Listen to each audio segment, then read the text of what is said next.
Welcome to Hard Degree at Christmas Time. My name is Andrew Sumner. Charles Dickens first published A Christmas Carol in December 1843, and his ghostly festive tale of the miser Ebenezer Scrooge, of his night before Christmas in the spirit world and his discovery of empathy, hope and redemption instantly captured the public imagination, and has captured the public imagination ever since. In 1853, Dickens adapted A Christmas Carol for his live speaking tours, which took him all over the UK and the USA. His 90-minute live performances of A Christmas Carol were incredibly popular and enraptured audiences on both sides of the Atlantic for almost 20 years, until Dickens' final performance in March 1870, 3 months before he passed away. That was over 150 years ago, and in the intervening century and a half, human society has changed in ways that an English gentleman from the mid-Victorian era could never have envisioned.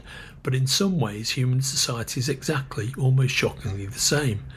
Huge inequalities in wealth and power remain, and there are still huge challenges with public health and with public education, even in the richest democracies of the world, democracies like my home country, the UK, and my adopted country, the USA.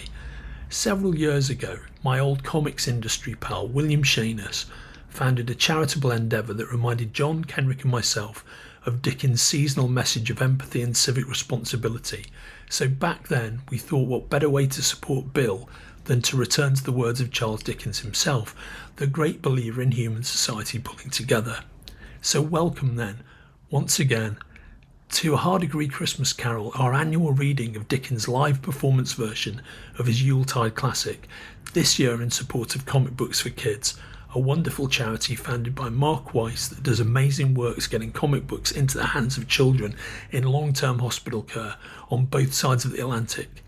Please go to the website cb4k.org, please check them out, and please do what you can to help.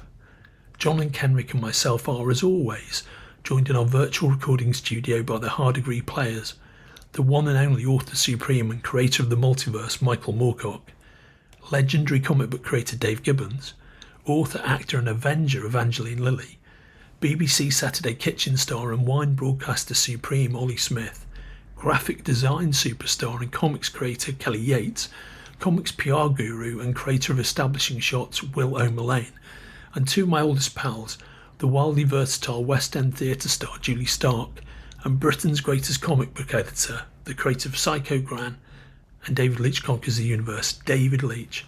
From all of us at Hard Degree, whatever faith you pursue, whatever belief system you adhere to, happy Kwanzaa, happy Hanukkah, Merry Christmas and happy holidays to each and every one of you. This year's reading is dedicated to my warm, beautiful and impeccably stylish little mama, Doreen Sumner, who truly loved the festive season and passed away after a long and happy life on Christmas Day 2022. I love you, Mum.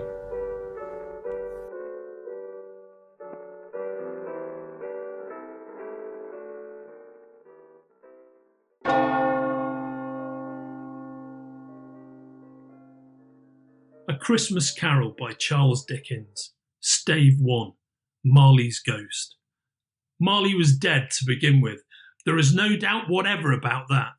The register of his burial was signed by the clergyman, the clerk, the undertaker and the chief mourner. Scrooge signed it, and Scrooge's name was good upon change for anything he chose to put his hand to. Old Marley was as dead as a doornail. Scrooge knew he was dead. Of course he did. How could it be otherwise? Scrooge and he were partners for I don't know how many years. Scrooge was his sole executor, his sole administrator, his sole assign, his sole residuary legatee, his sole friend, his sole mourner. Scrooge never painted out old Marley's name, however. There it yet stood, years afterwards, above the warehouse door, Scrooge and Marley. The firm was known as Scrooge and Marley. Sometimes people new to the business called Scrooge, and sometimes Marley. He answered to both names. It was all the same to him. Oh, but he was a tight-fisted hand at the grindstone, was Scrooge, a squeezing, wrenching, grasping, scraping, clutching, covetous old sinner. External heat and cold had little influence on him. No warmth could warm, no cold could chill him. No wind that blew was bitterer than he. No falling snow was more intent upon its purpose, no pelting rain less open to entreaty. Foul weather didn't know where to have him. The heaviest rain and snow and hail and sleet could boast of the advantage over him in only one respect.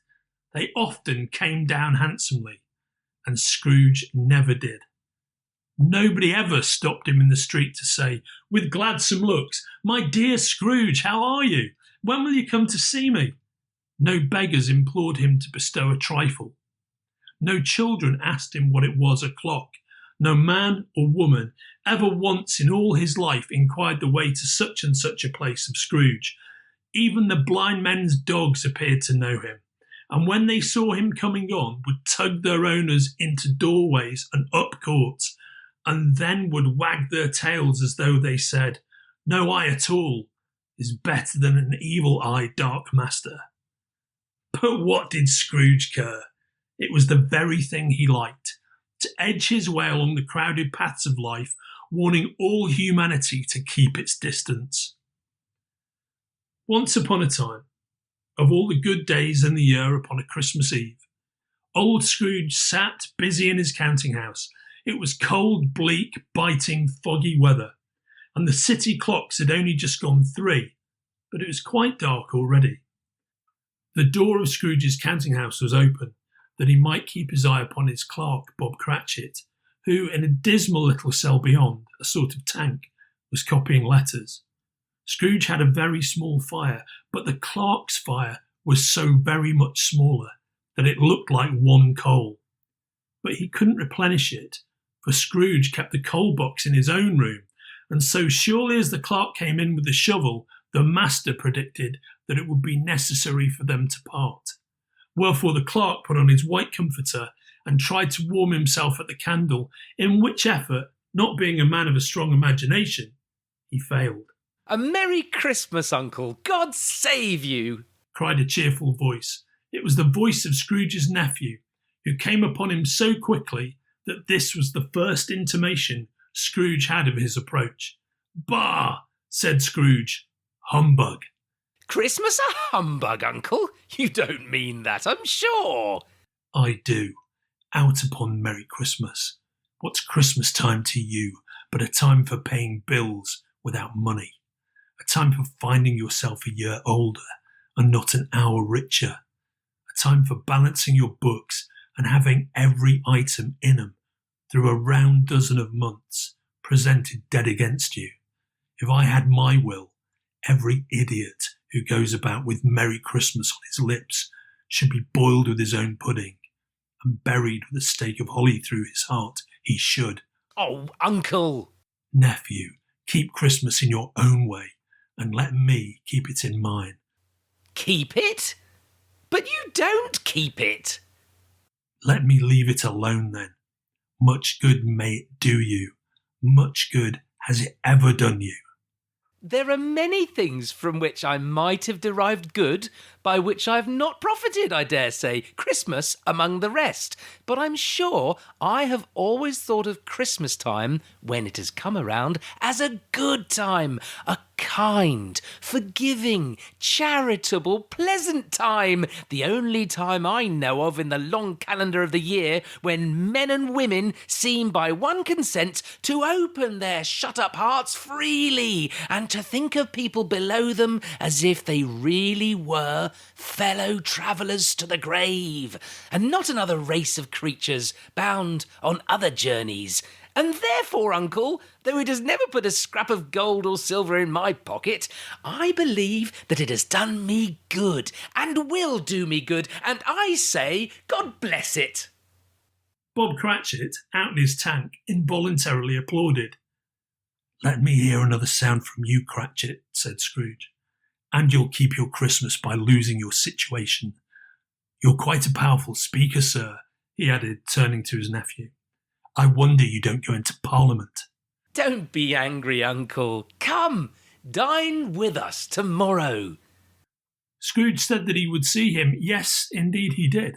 He went the whole length of the expression and said that he would see him in that extremity first. "But why?" cried Scrooge's nephew. "Why?" "Why did you get married?"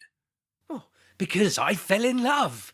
Because you fell in love, growled Scrooge, as if that were the only one thing in the world more ridiculous than a Merry Christmas. Good afternoon. Nay, Uncle, but you never came to see me before that happened. Why give it as a reason for not coming now? Good afternoon. I want nothing from you. I ask nothing of you. Why cannot we be friends? Good afternoon. Oh, I am sorry with all my heart to find you so resolute. We've never had any quarrel to which I've been a party, but I have made the trial in homage to Christmas, and I'll keep my Christmas humour to the last. So, a Merry Christmas, Uncle. Good afternoon. And a Happy New Year! Good afternoon.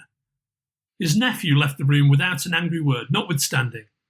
The clerk, in letting Scrooge's nephew out, had let two other people in. They were portly American gentlemen, pleasant to behold, and now stood with their hats off in Scrooge's office. They had books and papers in their hands and bowed to him. Scrooge and Marley's, I believe, said one of the gentlemen, referring to his list. Have I the pleasure of addressing Mr. Scrooge? Or Mr. Marley? Mr. Marley has been dead these 7 years. He died 7 years ago, this very night. At this festive season of the year, Mr. Scrooge, said the other gentleman, taking up a pen, it is more than usually desirable that we should make some slight provisions for the poor and destitute, who suffer greatly at the present time. Many thousands are in want of common necessaries. Hundreds of thousands are in want of common comforts, sir. Are there no prisons? Plenty of prisons, but under the impression that they scarcely furnish Christian cheer of mind or body to the unoffending multitude. A few of us are endeavoring to raise a fund to buy the poor some meat and drink and means of warmth. We chose this time because it is time, of all others, when want is keenly felt and abundance rejoices. What shall I put you down for? Nothing. You wish to be anonymous? I wish to be left alone. Since you ask me what I wish, gentlemen, that is my answer. I don't make merry myself at Christmas, and I can't afford to make idle people merry. I help to support the prisons and the workhouses. They cost enough, and those who are badly off must go there. Many can't go there. And many would rather die. If they would rather die, they had better do it, and decrease the surplus population. At length, the hour of shutting up the counting house arrived. With an ill will, Scrooge, dismounting from his stool, tacitly admitted the fact to the expectant Bob Cratchit, who instantly snuffed his candle out and put on his hat. You'll want all day tomorrow, I suppose, Cratchit. It'd be quite convenient, sir. It is not convenient, and it's not fair. If I was to stop £5 for it, you'd think yourself mightily ill-used, I'll be bound. Yes, sir. And yet you don't think me ill-used, when I pay a day's wages for no work. It's only once a year, sir. A poor excuse for picking a man's pocket every 25th of December, but I suppose you must have the whole day. Be here all the earlier next morning. Bob Cratchit promised that he would, and Scrooge walked out with a growl. The office was closed in a twinkling, and Bob, with the long ends of his white comforter dangling below his waist, for he boasted no greatcoat, went down a slide at the end of a lane of boys 20 times in honour of its being Christmas Eve, and then ran home as hard as he could pelt to play at Blindman's Buff. Scrooge took his melancholy dinner in his usual melancholy tavern, and, having read all the newspapers and beguiled the rest of the evening with his banker's book, went home to bed. He lived in chambers which had once belonged to his deceased partner. They were a gloomy suite of rooms in a lowering pile of buildings up a yard. The building was old enough now and dreary enough, for nobody lived in it but Scrooge, the other rooms being all let out as offices. Now it is a fact that there was nothing at all particular about the knocker on the door of this house, except that it was very large. Also that Scrooge had seen it night and morning during his whole residence in that place. Also that Scrooge had as little of what is called fancy about him as any man in the city of London. And yet Scrooge, having his key in the lock of the door, saw in the knocker, without its undergoing any intermediate process of change, not a knocker, but Marley's face. Marley's face with a dismal light about it, like a bad lobster in a dark cellar. It was not angry or ferocious, but it looked at Scrooge as Marley used to look, with ghostly spectacles turned up upon its ghostly forehead. As Scrooge looked fixedly at this phenomenon, it was a knocker again. He waved it off and closed the door with a bang. The sound resounded through the house like thunder. Every room above and every cask in the wine merchant cellars below appeared to have a separate peal of echoes of its own. Scrooge was not a man to be frightened by echoes. He fastened the door and walked across the hall and up the stairs, slowly too, trimming his candle as he went. Up Scrooge went, not caring a button for its being very dark. Darkness is cheap, and Scrooge liked it. But before he shut his heavy door, he walked through his rooms to see that all was right. He had just enough recollection of the face to desire to do that. Sitting room, bedroom, lumber room, all as they should be. Nobody under the table, nobody under the sofa, a small fire in the grate, spoon and basin ready, and the little saucepan of gruel, Scrooge had a cold in his head, upon the hob. Nobody under the bed, nobody in the closet, nobody in his dressing gown, which was hanging up in a suspicious attitude against the wall. Lumber room, as usual. Old fireguard, old shoes, 2 fish baskets, washing stand on 3 legs, and a poker. Quite satisfied, he closed his door and locked himself in. Double locked himself in, which was not his custom. Thus secured against surprise, he took off his cravat, put on his dressing gown and slippers and his nightcap, and sat down before the very low fire to take his gruel. As he threw his head back in the chair, his glance happened to rest upon a bell, a disused bell that hung in the room and communicated, for some purpose now forgotten, with the chamber in the highest story of the building.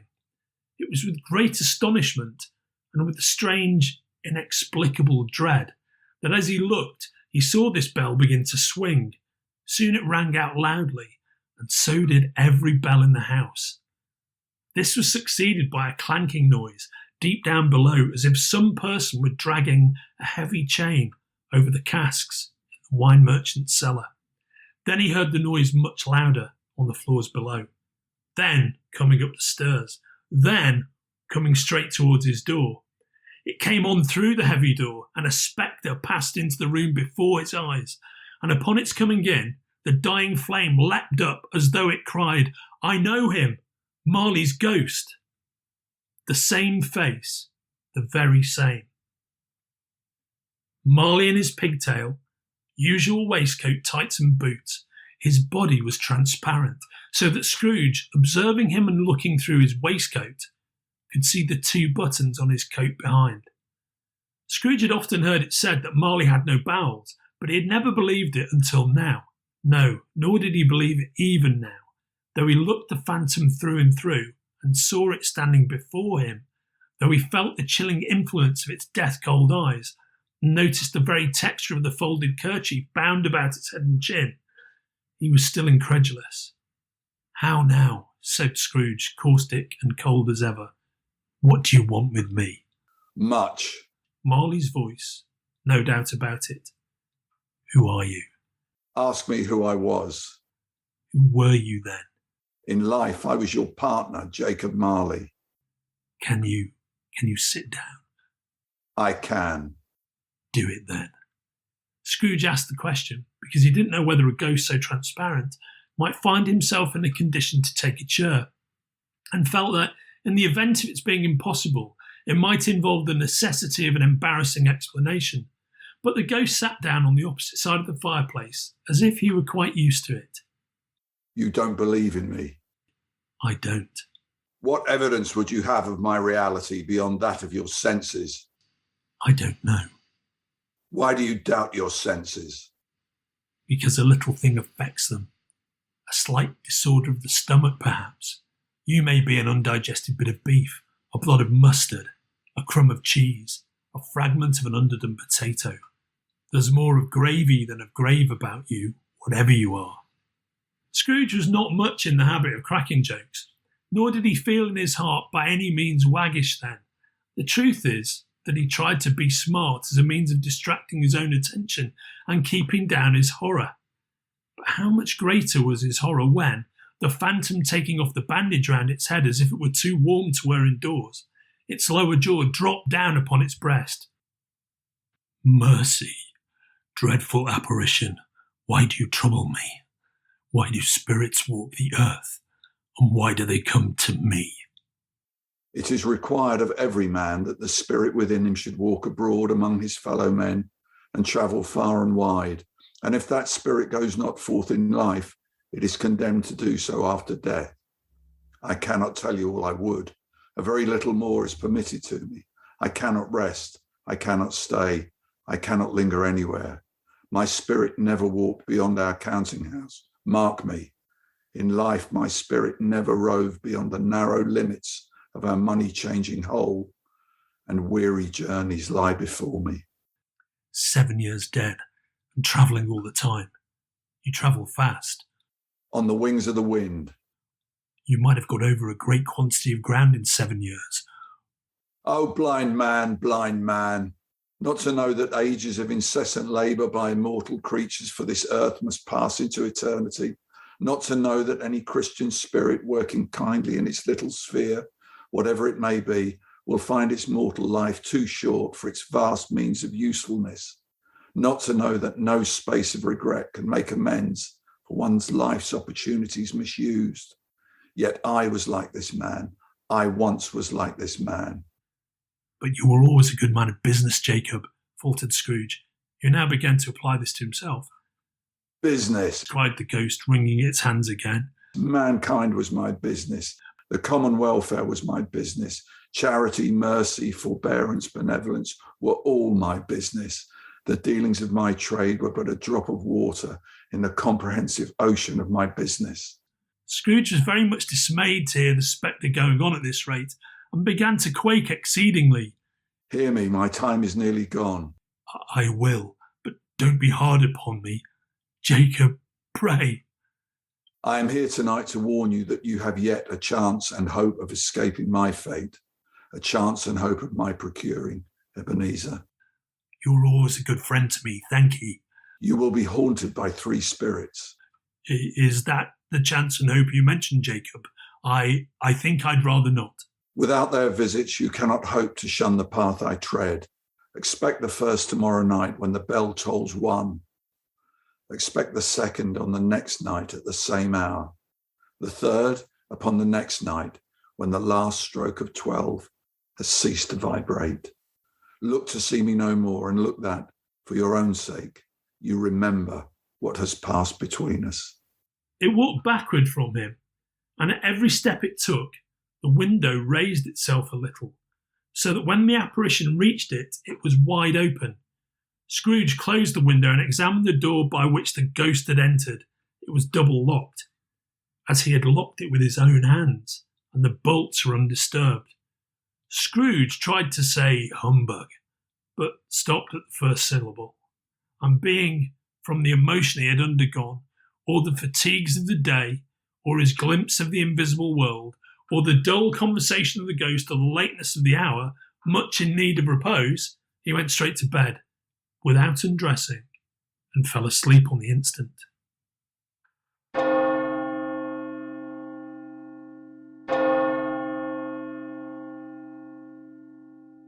Stave 2, the first of the 3 spirits. When Scrooge awoke, it was so dark that looking out of bed he could scarcely distinguish the transparent window from the opaque walls of his chamber, until suddenly the church clock tolled a deep, dull, hollow, melancholy 1. Light flashed up in the room upon the instant, and the curtains of his bed were drawn aside by a strange figure, like a child, yet not so like a child as like an old man, viewed through some supernatural medium which gave him the appearance of having receded from the view. Its hair, which hung about its neck and down its back, was white as if with age, and yet the face had not a wrinkle in it, and the tenderest bloom was on the skin.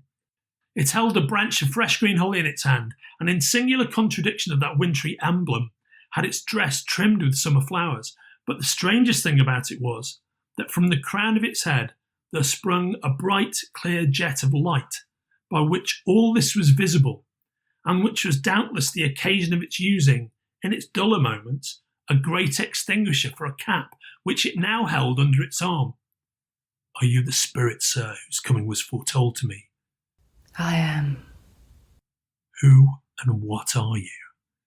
I am the ghost of Christmas past. Long past. Know your past. The things that you will see with me are shadows of the things that have been. They will have no consciousness of us. Scrooge then made bold to inquire what business brought him there. Your welfare. Rise and walk with me. It would have been in vain for Scrooge to plead that the weather and the hour were not adapted to pedestrian purposes, that bed was warm, and the thermometer a long way below freezing, that he was clad but lightly in his slippers, dressing gown, and nightcap, and that he had a cold upon him at that time. The grasp, though gentle as a woman's hand, was not to be resisted. He rose, but finding that the spirit made towards the window, clasped its robe in supplication. I am a mortal, and liable to fall. Bear but a touch of my hand there, said the spirit, laying it upon his heart. and you shall be upheld in more than this. As the words were spoken, they passed through the wall and stood in the busy thoroughfares of a city. It was made plain enough by the dressing of the shops that here, too, it was Christmas time. The ghost stopped at a certain warehouse door and asked Scrooge if he knew it. Know it? I was apprenticed here. They went in. At the sight of an old gentleman in a Welsh wig, sitting behind such a high desk that if he had been 2 inches taller, he must have knocked his head against the ceiling, Scrooge cried in great excitement, "Why, it's old Fezziwig, bless his heart! It's Fezziwig alive again!" Old Fezziwig laid down his pen and looked up at the clock, which pointed to the hour of 7. He rubbed his hands, adjusted his capacious waistcoat, laughed all over himself from his shoes to his organ of benevolence, and called out in a comfortable, oily, rich, fat, jovial voice, "Yo-ho there, Ebenezer! Dick!" A living and moving picture of Scrooge's former self, a young man, came briskly in, accompanied by his fellow prentice. "Dick Wilkins, to be sure," said Scrooge to the ghost. "My old fellow prentice, bless me. Yes, there he is. He was very much attached to me, was Dick. Poor Dick. Dear, dear," "Yo-ho, my boys!" said Fezziwig. "No more work tonight. Christmas Eve, Dick. Christmas, Ebenezer. Let's have the shutters up before a man can say Jack Robinson. Clear away, my lads, and let's have lots of room here." Clear away? There was nothing they wouldn't have cleared away, or couldn't have cleared away with old Fezziwig looking on. It was done in a minute. Every movable was packed off, as if it were dismissed from public life for evermore. The floor was swept and watered, the lamps were trimmed, fuel was heaped upon the fire, and the warehouse was as snug and warm and dry and bright a ballroom as you would desire to see upon a winter's night. In came a fiddler with a music book and went to the lofty desk and made an orchestra of it. In came Mrs. Fezziwig, one vast, substantial smile. In came the 3 Miss Fezziwigs, beaming and lovable. In came the 6 young followers whose hearts they broke. In came all the young men and women employed in the business. In came the housemaid with her cousin the baker. In came the cook with her brother's particular friend, the milkman. In they all came one after another, some shyly, some boldly, some gracefully, some awkwardly, some pushing, some pulling. In they all came anyhow and everyhow. Away they all went, hands half round and back again the other way, down the middle and up again, round and round in various stages of affectionate grouping. Old top couple always turning up in the wrong place, new top couple starting off again as soon as they got there, all top couples at last, and not a bottom one to help them, When this result was brought about, old Fezziwig, clapping his hands to stop the dance, cried out, "Well done!" and the fiddler plunged his hot face into a pot of porter especially provided for that purpose. There were more dances, and there were forfeits, and more dances, and there was cake, and there was negus, and there was a great piece of cold roast, and there was a great piece of cold boiled, and there were mince pies, and plenty of beer. But the great effect of the evening came after the roast and boiled, when the fiddler struck up Sir Roger de Coverley. Then old Fezziwig stood out to dance with Mrs. Fezziwig, top couple too, with a good stiff piece of work cut out for them, 3 or 4 and 20 pair of partners, people who were not to be trifled with, people who would dance. But if there had been twice as many, 4 times, old Fezziwig would have been a match for them, and so would Mrs. Fezziwig. As to her, she was worthy to be his partner in every sense of the term. A positive light appeared to issue from Fezziwig's calves. They shone in every part of the dance. You couldn't have predicted at any given time what would become of them next. And when old Fezziwig and Mrs. Fezziwig had gone all through the dance, advance and retire, turn your partner, bow and curtsy, corkscrew, thread the needle and back again to your place, Fezziwig cut so deftly that he appeared to wink with his legs. When the clock struck 11, this domestic ball broke up. Mr. and Mrs. Fezziwig took their stations, one on either side of the door, and, shaking hands with every person individually as he or she went out, wished him or her a Merry Christmas. When everybody had retired but the 2 prentices, they did the same to them. And thus the cheerful voices died away, and the lads were left to their beds, which were under a counter in the back shop. A small matter, said the ghost, to make these silly folk so full of gratitude. He has spent but a few pounds of your mortal money, 3 or 4 perhaps. Is that so much that he deserves this praise? It isn't that, said Scrooge, heated by the remark, and speaking unconsciously like his former, not his latter self. It isn't that, Spirit. He has the power to render us happy or unhappy, to make our service light or burdensome, a pleasure or a toil.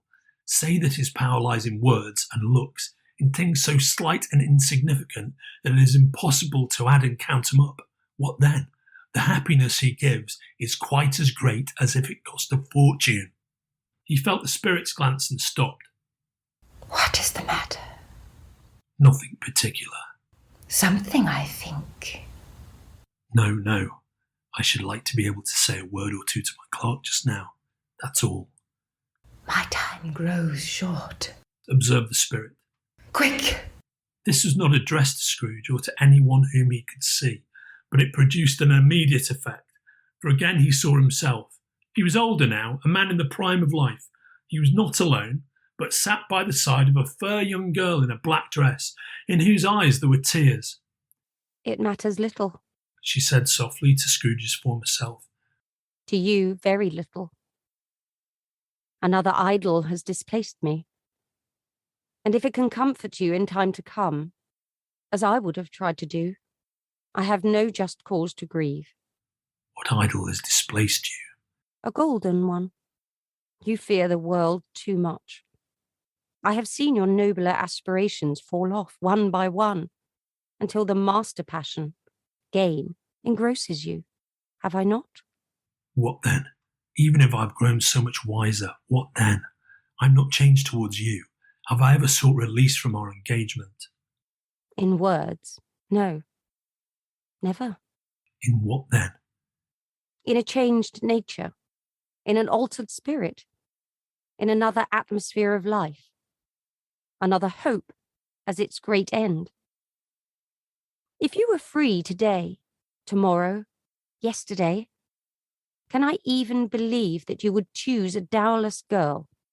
Or, choosing her, do I not know that your repentance and regret would surely follow? I do. And I release you, with a full heart, for the love of him you once were. Spirit, remove me from this place. I told you these were shadows of the things that have been, said the ghost. They are what they are. Do not blame me. Remove me, Scrooge exclaimed. I cannot bear it. Leave me. Take me back. Haunt me no longer. As he struggled with the spirit, he was conscious of being exhausted and overcome by an irresistible drowsiness, and further, of being in his own bedroom. He had barely time to reel to bed before he sank into a heavy sleep.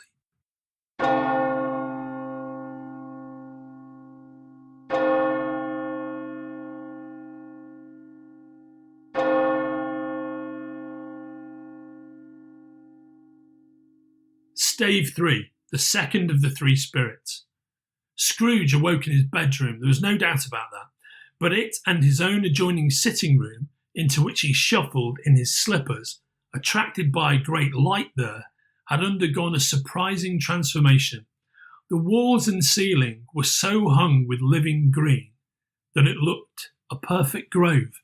The leaves of holly, mistletoe, and ivy reflected back the light, as if many little mirrors had been scattered there, and such a mighty blaze went roaring up the chimney as that petrifaction of a hearth had never known in Scrooge's time, or Marley's, or for many and many a winter season gone.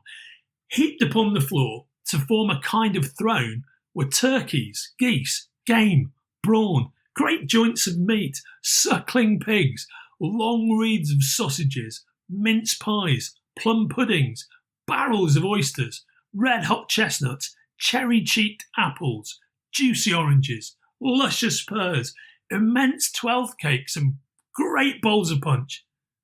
In easy state upon this couch there sat a giant, glorious to see, who bore a glowing torch, in shape not unlike Plenty's horn, and he raised it high to shed its light on Scrooge as he came peeping around the door.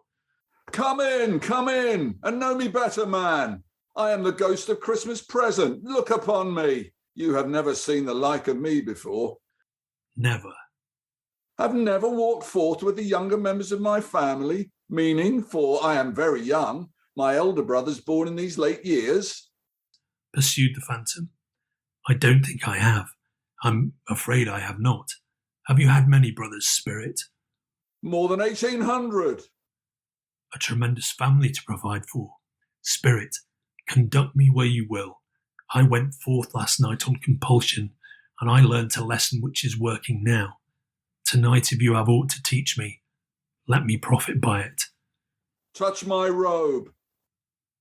Scrooge did as he was told and held it fast.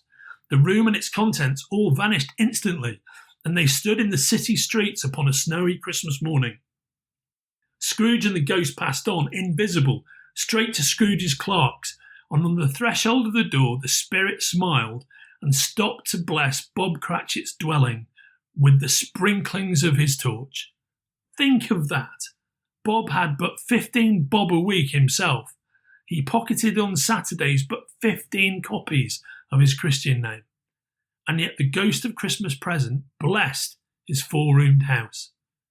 Then up rose Mrs. Cratchit, Cratchit's wife, dressed out but poorly in a twice-turned gown, brave in ribbons, which are cheap and make a goodly show for sixpence, and she laid the cloth, assisted by Belinda Cratchit, second of her daughters, also brave in ribbons, while Master Peter Cratchit plunged a fork into the saucepan of potatoes, and getting the corners of his monstrous shirt collar, Bob's private property conferred upon his son and heir in honour of the day, into his mouth, rejoiced to find himself so gallantly attired, and yearned to show his linen in the fashionable park. And now two smaller Cratchits, boy and girl, came tearing in, screaming that outside the baker's they had smelt the goose and known it for their own, and, basking in luxurious thoughts of sage and onion, these young Cratchits danced about the table and exalted Master Peter Cratchit to the skies, while he, not proud, although his collars nearly choked him, blew the fire until the slow potatoes, bubbling up, knocked loudly at the saucepan lid to be let out and peeled. "What has ever got your precious father, then?" said Mrs. Cratchit, "and your brother, Tiny Tim, and Martha warn't as late last Christmas Day by half an hour.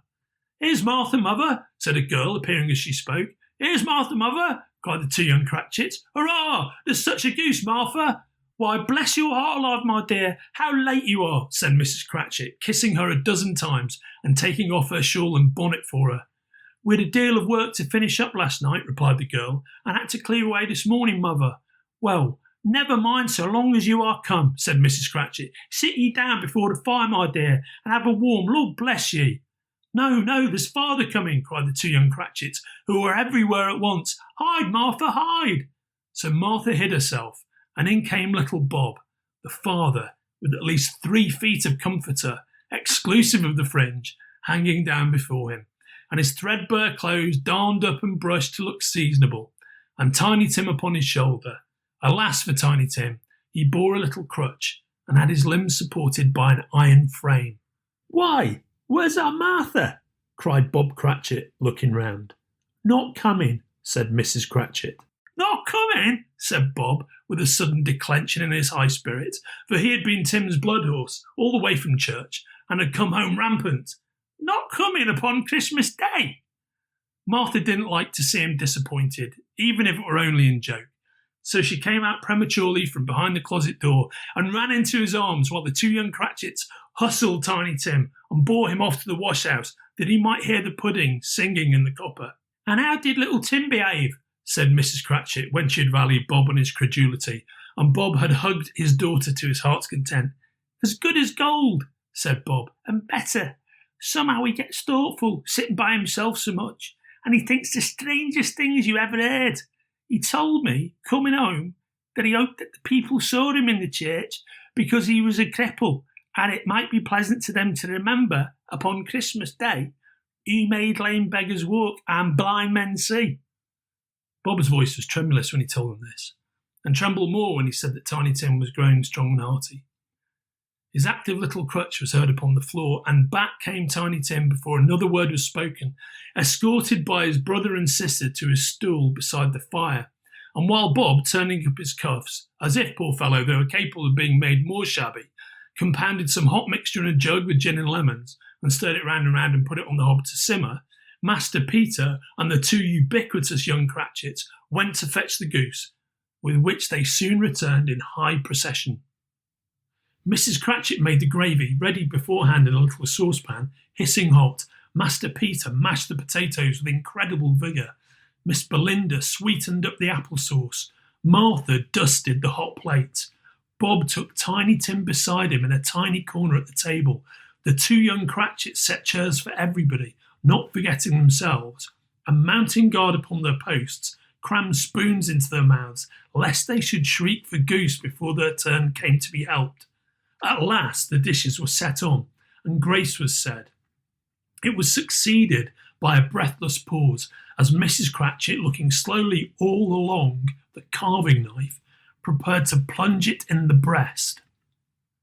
But when she did, and when the long-expected gush of stuffing issued forth, one murmur of delight arose all round the board, and even Tiny Tim, excited by the two young Cratchits, beat on the table with the handle of his knife and feebly cried, "Hurrah!" There never was such a goose. Bob said he didn't believe there ever was such a goose cooked. Its tenderness and flavour, size and cheapness were the themes of universal admiration. Eked out by apple sauce and mashed potatoes, it was a sufficient dinner for the whole family. Indeed, as Mrs. Cratchit said with great delight, surveying one small atom of a bone upon the dish, they hadn't ate it all at last. Yet everyone had had enough, and the youngest Cratchits in particular were steeped in sage and onion to the eyebrows. But now, the plates being changed by Miss Belinda, Mrs. Cratchit left the room alone, too nervous to bear witnesses, to take the pudding up and bring it in. Suppose it should not be done enough. Suppose it should break in turning out. Suppose somebody should have got over the wall of the backyard and stolen it while they were merry with the goose, a supposition at which the two young Cratchits became livid. All sorts of horrors were supposed. Hallo! A great deal of steam. The pudding was out of the copper. A smell like a washing day. That was the cloth. a smell like an eating house and a pastry cook's next door to each other, with a laundress's next door to that. That was the pudding. In half a minute, Mrs. Cratchit entered, flushed but smiling proudly, with the pudding like a speckled cannonball, so hard and firm, blazing in half a quartern of ignited brandy, and bedight with Christmas holly stuck into the top. Oh, a wonderful pudding! Bob Cratchit said, and calmly too, that he regarded it as the greatest success achieved by Mrs. Cratchit since their marriage. Mrs. Cratchit said that now the weight was off her mind, she would confess she had had her doubts about the quantity of flour. Everybody had something to say about it, but nobody said or thought it was at all a small pudding for a large family. Any Cratchit would have blushed to hint at such a thing. At last the dinner was all done. The cloth was cleared, the hearth swept, and the fire made up. The compound in the jug being tasted and considered perfect, apples and oranges were put upon the table and a shovelful of chestnuts on the fire.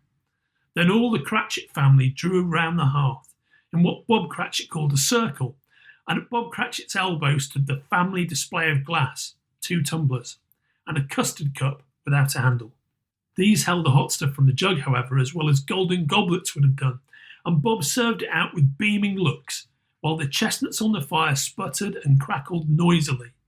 Then Bob proposed, "A Merry Christmas to us all, me dears! God bless us!" which all the family re-echoed. God bless us, everyone, said Tiny Tim, the last of all. He sat very close to his father's side, upon his little stool. Bob held his withered little hand in his, as if he loved the child and wished to keep him by his side, and dreaded that he might be taken from him. Scrooge raised his head speedily on hearing his own name. "Mr. Scrooge," said Bob. "I'll give you Mr. Scrooge, the founder of the feast." "The founder of the feast, indeed," cried Mrs. Cratchit, reddening. "I wish I had him here. I'll give him a piece of my mind to feast upon, and I hope he'd have a good appetite for it." "Me dear," said Bob, "the children, Christmas Day." "It should be Christmas Day, I'm sure," said she, "on which one drinks the health of such an odious, stingy, odd, unfeeling man as Mr. Scrooge. You know he is, Robert. Nobody knows it better than you do, poor fellow." "Me dear," was Bob's mild answer, "Christmas Day." "I'll drink his health for your sake and the day's," said Mrs. Cratchit. "Not for his. Long life to him, a Merry Christmas and a Happy New Year. He'll be very merry and very happy, I have no doubt." The children drank the toast after her. It was the first of their proceedings which had no heartiness in it. Tiny Tim drank it last of all, but he didn't care twopence for it. Scrooge was the ogre of the family. The mention of his name cast a dark shadow on the party, which was not dispelled for full 5 minutes. After it had passed away, they were 10 times merrier than before, from the mere relief of Scrooge the Baleful being done with. Bob Cratchit told them how he had a situation in his eye for Master Peter, which would bring in, if obtained, full 5 and 6pence weekly. The 2 young Cratchits laughed tremendously at the idea of Peter's being a man of business, and Peter himself looked thoughtfully at the fire from between his collars, as if he were deliberating what particular investments he should favour when he came into the receipt of that bewildering income. Martha, who was a poor apprentice at a milliner's, then told them what kind of work she had to do, and how many hours she worked at a stretch, and how she meant to lie abed tomorrow morning for a good long rest, tomorrow being a holiday she passed at home. Also, how she had seen a countess and a lord some days before, and how the lord was much about as tall as Peter, at which Peter pulled up his collars so high that you couldn't have seen his head if you had been there. All this time, the chestnuts and the jug went round and round, and by they had a song about a lost child travelling in the snow from Tiny Tim, who had a plaintive little voice and sang it very well indeed. There was nothing of high mark in this. They were not a handsome family. They were not well dressed. Their shoes were far from being waterproof. Their clothes were scanty. And Peter might have known, and very likely did, the inside of a pawnbroker's. But they were happy, grateful, pleased with one another, and contented with the time. And when they faded, and looked happier yet in the bright sprinklings of the Spirit's torch at parting. Scrooge had his eye upon them, and especially on Tiny Tim, until the last. It was a great surprise to Scrooge as this scene vanished, to hear a hearty laugh. It was a much greater surprise to Scrooge to recognise it as his own nephew's, and to find himself in a bright, dry, gleaming room, with the Spirit standing smiling by his side and looking at that same nephew. It is a fair, even-handed, noble adjustment of things, that while there is infection, disease and sorrow, there is nothing in the world so irresistibly contagious as laughter and good humour. When Scrooge's nephew laughed, Scrooge's niece by marriage laughed as heartily as he, and their assembled friends, being not a bit behindhand, laughed out lustily. He said that Christmas was a humbug, as I live, cried Scrooge's nephew. He believed it too. More shame for him, Fred, said Scrooge's niece indignantly. Bless those women. They never do anything by halves. They are always in earnest. She was very pretty, exceedingly pretty, with a dimpled, surprised-looking, capital face, a right little mouth that seemed made to be kissed, and no doubt was, all kinds of good little dots about her chin that melted into one another when she laughed, and the sunniest pair of eyes you ever saw in any creature's head. Altogether she was what you would have called provoking, but satisfactory too. Oh, perfectly satisfactory. He's a comical old fellow, said Scrooge's nephew. That's the truth, and not so pleasant as he might be. However, his offences carry their own punishment, and I have nothing to say against him. Who suffers by his ill whims? Himself, always. Here he takes it into his head to dislike us, and he won't come and dine with us. What's the consequence? He don't lose much of a dinner. Indeed, I think he loses a very good dinner, interrupted Scrooge's niece. Everybody else said the same, and they must be allowed to have been competent judges, because they had just had dinner and, with the dessert upon the table, were clustered round the fire by lamplight. Well, I'm very glad to hear it, said Scrooge's nephew, because I haven't got any great faith in these young housekeepers. What do you say, Topper? Topper clearly had his eye on one of Scrooge's niece's sisters, for he answered that a bachelor was a wretched outcast who had no right to express an opinion on the subject, whereat Scrooge's niece's sister, the plump one with the lace tucker, not the one with the roses, blushed. After tea they had some music, for they were a musical family and knew what they were about. When they sung a glee or catch, I can assure you, especially Topper, who could growl away in the bass like a good one and never swell the large veins in his forehead or get red in the face over it. But they didn't devote the whole evening to music. After a while, they played at forfeits, for it is good to be children sometimes, and never better than at Christmas, when its mighty founder was a child himself. There was first a game at Blind Man's Buff, though, and I no more believe Topper was really blinded than I believe he had eyes in his boot, because the way in which he went after that plump sister and the lace tucker was an outrage on the credulity of human nature, knocking down the fire irons, tumbling over the chairs, bumping up against the piano, smothering himself among the curtains. Wherever she went, there went he. He always knew where the plump sister was. He wouldn't catch anybody else. If you had fallen up against him, as some of them did, and stood there, he would have made a feint of endeavouring to seize you, which would have been a reply to affront to your understanding, and would instantly have sidled off in the direction of the plump sister. Here is a new game, said Scrooge. 1/2 hour, Spirit, only one. It was a game called Yes and No, where Scrooge's nephew had to think of something, and the rest must find out what. He only answering to the questions yes or no, as the case was.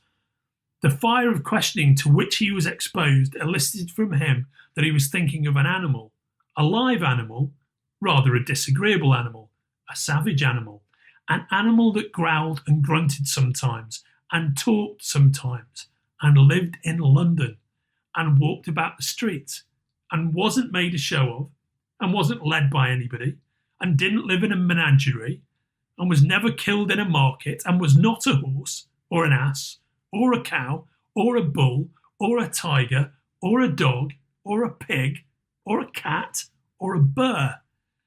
At every new question put to him, his nephew burst into a fresh roar of laughter and was so inexpressibly tickled that he was obliged to get up off the sofa and stamp. At last, the plump sister cried out, I have found it out! I know what it is, Fred! I know what it is! Oh, what is it? cried Fred. It's your Uncle Scrooge! Which it certainly was. Admiration was the sentiment, though some objected that the reply to "Is it a burr?" ought to have been yes. Uncle Scrooge had imperceptibly become so gay and light of heart that he would have drank to the unconscious company in an inaudible speech, but the whole scene passed off in the breath of the last word spoken by his nephew, and he and the spirit were again upon their travels. Much they saw, and far they went, and many homes they visited, but always with a happy end. The spirit stood beside sick beds, and they were cheerful, on foreign lands, and they were close at home, by struggling men, and they were patient in their greater hope, by poverty, and it was rich, in almshouse, hospital, and jail, in misery's every refuge, where vain man in his little brief authority had not made fast the door and barred the spirit out, he left his blessing and taught Scrooge his precepts. Suddenly, as they stood together in an open place, the bell struck 12. Scrooge looked about him for the ghost and saw it no more. As the last stroke ceased to vibrate, he remembered the prediction of old Jacob Marley, and lifting up his eyes, beheld a solemn phantom, draped and hooded, coming like a mist along the ground towards him.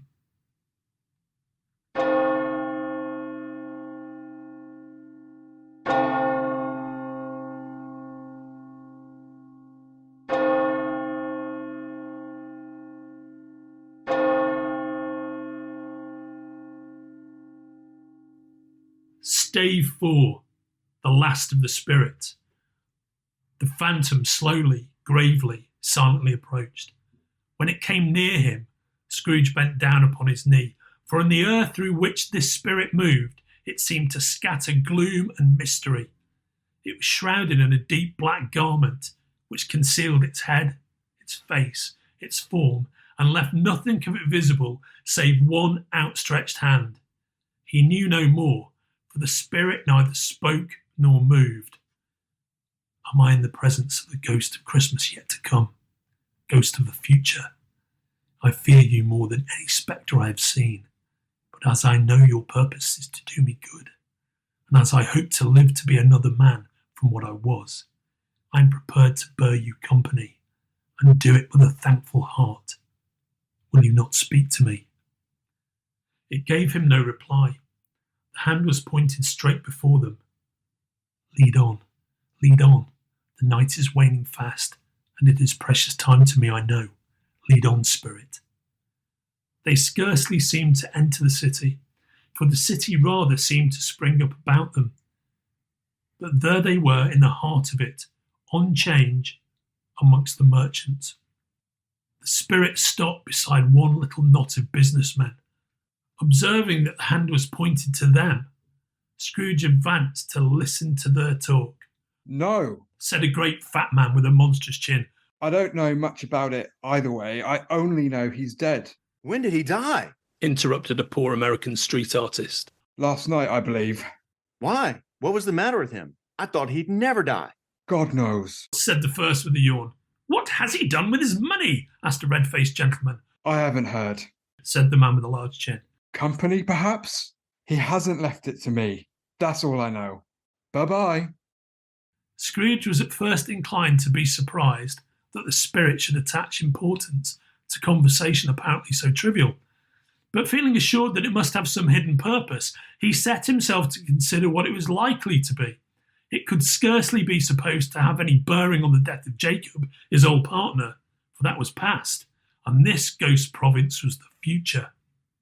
He looked about in that very place for his own image, but another man stood in his accustomed corner, and though the clock pointed to his usual time of day for being there, He saw no likeness of himself among the multitudes that poured in through the porch.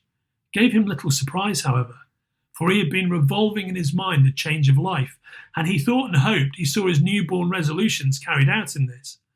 They left this busy scene and went into an obscure part of the town, to a low shop where iron, old rags, bottles, bones, and greasy offal were bought. A grey-haired rascal of great age sat smoking his pipe. Scrooge and the Phantom came into the presence of this man, just as a woman with a heavy bundle slunk into the shop. But she had scarcely entered when another woman, similarly laden, came in too, and she was closely followed by a man in faded black.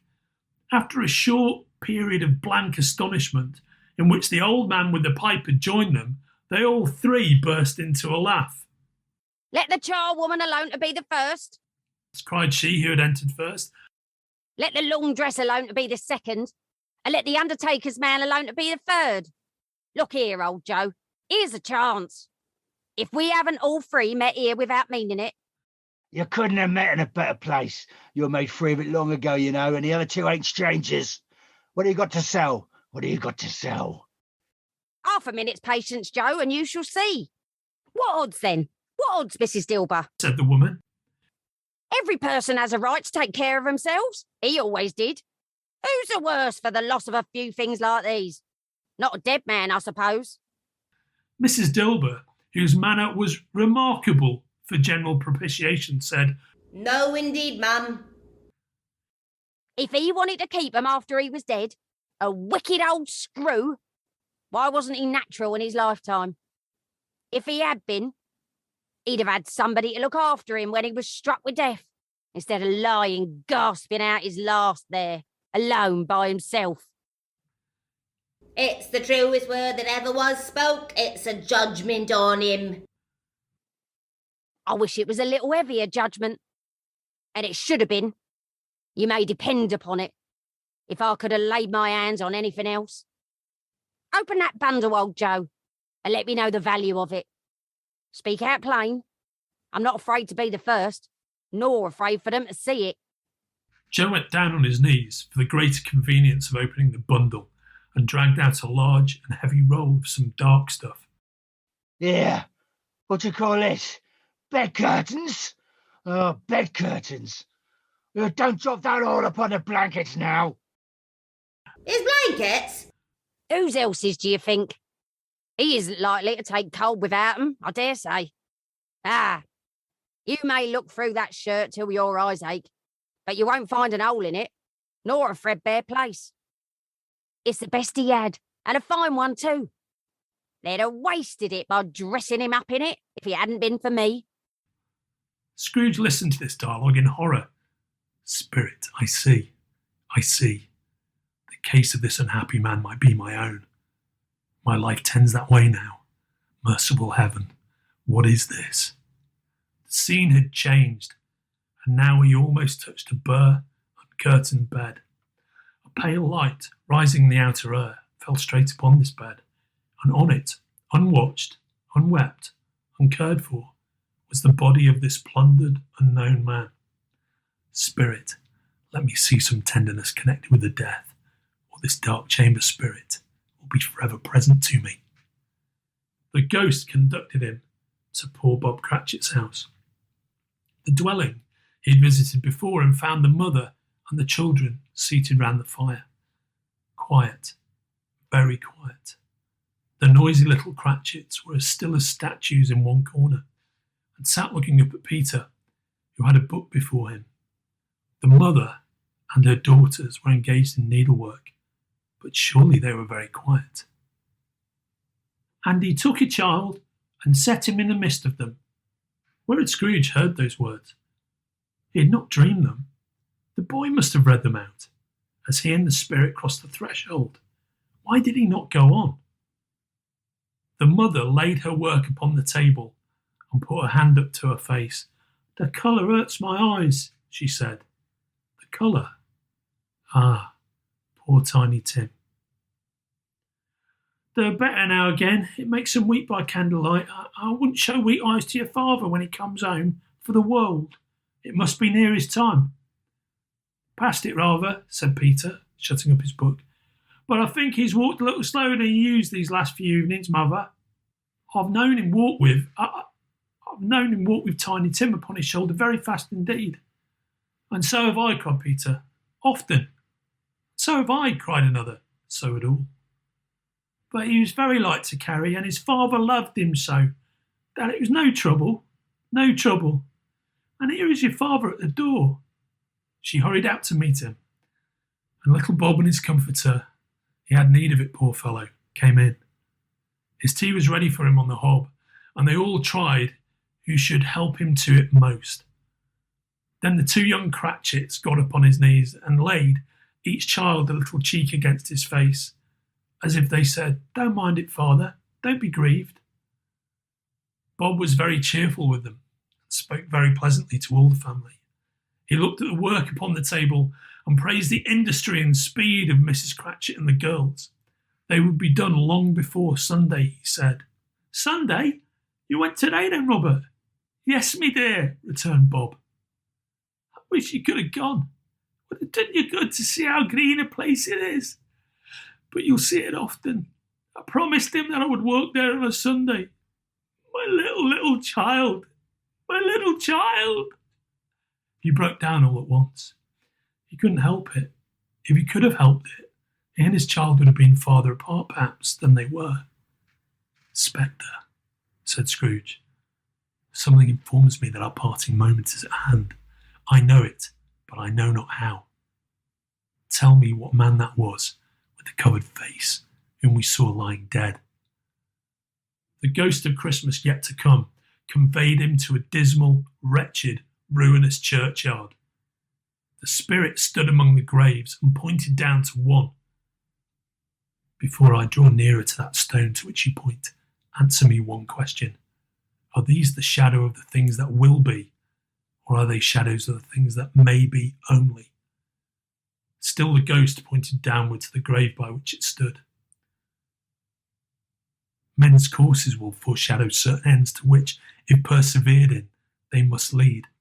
But if the courses be departed from, the ends will change. Say it is thus, what you show me." The spirit was as movable as ever. Scrooge crept towards it, trembling as he went, and following the finger read upon the stone of the neglected grave his own name, Ebenezer Scrooge. Am I that man who lay upon the bed? No, spirit, oh no, no, spirit, hear me. I am not the man I was. I will not be the man I must have been but for this intercourse. Why show me this, if I am past all hope? Assure me that I may yet change these shadows you have shown me, by an altered life. For the first time, the kind hand faltered. I will honour Christmas in my heart and try to keep it all the year. I will live in the past, the present, and the future. The spirits of all three shall strive within me. I will not shut out the lessons that they teach. Oh, tell me I may sponge away the writing on this stone. Holding up his hands in one last prayer to have his fate reversed, he saw an alteration in the phantom's hood and dress. It shrunk, collapsed, and dwindled down into a bedpost. Yes, and the bedpost was his own. The bed was his own. The room was his own. Best and happiest of all, the time before him was his own, to make amends in. He was checked in his transports by the churches ringing out the lustiest peals he had ever heard. Running to the window, he opened it and put out his head. No fog, no mist, no night. Clear, bright, stirring, golden day. What's today? Cried Scrooge, calling downward to a boy in Sunday clothes, who perhaps had loitered in to look about him. Eh? What's today, my fine fellow? Today? Why, Christmas Day! It's Christmas Day. I haven't missed it. Hello, my fine fellow. Hello. Do you know the poulterers in the next street but one, at the corner? I should hope I did. An intelligent boy, a remarkable boy. Do you know whether they've sold the prize turkey that was hanging up there? Not the little prize turkey, the big one. What? The one as big big as me? What a delightful boy. It's a pleasure to talk to him. Yes, my buck. It's hanging there now. Is it? Go and buy it, Walker! exclaimed the boy. No, I'm in earnest. Go and buy it and tell him to bring it here, that I may give them the direction where to take it. Come back with the man, and I'll give you a shilling. Come back with him in less than 5 minutes, and I'll give you half a crown. The boy was off like a shot. I'll send it to Bob Cratchit's. He shan't know who sends it. It's twice the size of Tiny Tim. Joe Miller never made such a joke as sending it to Bob's will be. The hand in which he wrote the address was not a steady one, but write it he did somehow, and went downstairs to open the street door, ready for the coming of the poulterer's man. It was a turkey. He never could have stood upon his legs, that bird. He would have snapped them off short in a minute like sticks of sealing wax. Scrooge dressed himself all in his best, and at last got out into the streets. The people were by this time pouring forth, as he had seen them with the ghost of Christmas present, and walking with his hands behind him, Scrooge regarded everyone with a delighted smile. He looked so irresistibly pleasant, in a word, that 3 or 4 good-humoured fellows said, "Good morning, sir, and Merry Christmas to you." And Scrooge said often afterwards that of all the blithe sounds he had ever heard, these were the blithest in his ears. In the afternoon, he turned his steps toward his nephew's house. He passed the door a dozen times before he had the courage to go up and knock, but he made a dash and did it. "Is your master at home, my dear?" said Scrooge to the girl. "Nice girl, very." Yes, sir. "Where is he, my love?" Oh, he's in the dining room, sir, with his mistress. "He knows me," said Scrooge, with his hand already on the dining room lock. "I'll go in here, my dear." "Fred!" Bless my soul, cried Fred. Who's that? "It's I, your Uncle Scrooge. I've come to dinner. Will you let me in, Fred?" "Let him in? It is a mercy he didn't shake his arm off. He was at home in 5 minutes. Nothing could be heartier. His niece looked just the same. So did Topper when he came. So did the plump sister when she came. So did everyone when they came. Wonderful party. Wonderful games. Wonderful unanimity. Wonderful happiness." But he was early at the office the next morning. Oh, he was early there. If he could only be there first and catch Bob Cratchit coming late, that was the thing he had set his heart upon.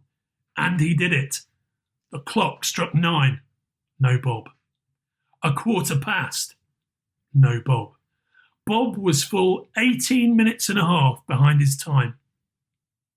Scrooge sat with his door wide open, that he might see him come into the tank. Bob's hat was off before he opened the door. His comforter, too. He was on his stool in a jiffy, driving away with his pen, as if he were trying to overtake 9 o'clock. "Hello," growled Scrooge in his accustomed voice, as near as he could feign it. "What do you mean by coming here at this time of day?" "I'm very sorry, sir. I'm behind me time." "You are? Yes, I think you are. Step this way, if you please." "It's only once a year, sir. It shall not be repeated. I was making out the merry yesterday, sir." "Now I'll tell you what, my friend. I'm not going to stand this sort of thing any longer. And therefore," Scrooge continued, leaping from his stool and giving Bob such a dig in the waistcoat that he staggered back into the tank again, "and therefore I'm about to raise your salary." Bob trembled and got a little nearer to the ruler. "A Merry Christmas, Bob," said Scrooge, with an earnestness that could not be mistaken, as he clapped him on the back. "A Merry Christmas, Bob, my good fellow, than I've given you for many a year. I'll raise your salary and endeavour to assist your struggling family, and we will discuss your affairs this very afternoon over a Christmas bowl of smoking Bishop Bob. Make up the fires and buy a second coal scuttle before you dot another I, Bob Cratchit." Scrooge was better than his word. He did it all and infinitely more. And to Tiny Tim, who did not die, he was a second father. He became as good a friend, as good a master, and as good a man as the good old city knew, or any other good old city, town, or borough in the good old world. Some people laughed to see the alteration in him, but his own heart laughed, and that was quite enough for him. Scrooge had no further intercourse with spirits, but lived in that respect upon the total abstinence principle ever afterwards. And it was always said of him that he knew how to keep Christmas well, if any man alive possessed the knowledge. May that be truly said of us, and all of us. And so, as Tiny Tim observed, God bless us, every one.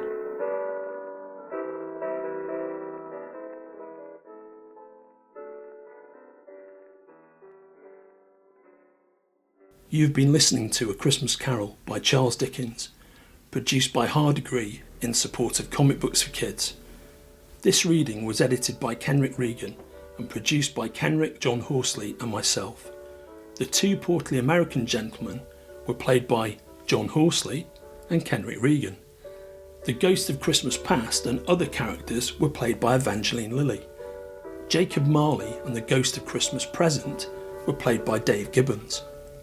Ollie Smith played Scrooge's nephew Fred. David Leach played Old Joe. Willow Mullane played the great fat man with a monstrous chin. Kelly Yates played the poor American street artist. Julie Stark played a variety of characters, including Scrooge's lost love Belle. And Michael Moorcock, of course, played Old Fezziwig. I narrated and played Bob Cratchit and Scrooge. My name is Andrew Sumner. Please check out Comic Books for Kids at cb4k.org. Please support your local comic book shop, and please have a very happy holiday. Peace on earth and goodwill to all.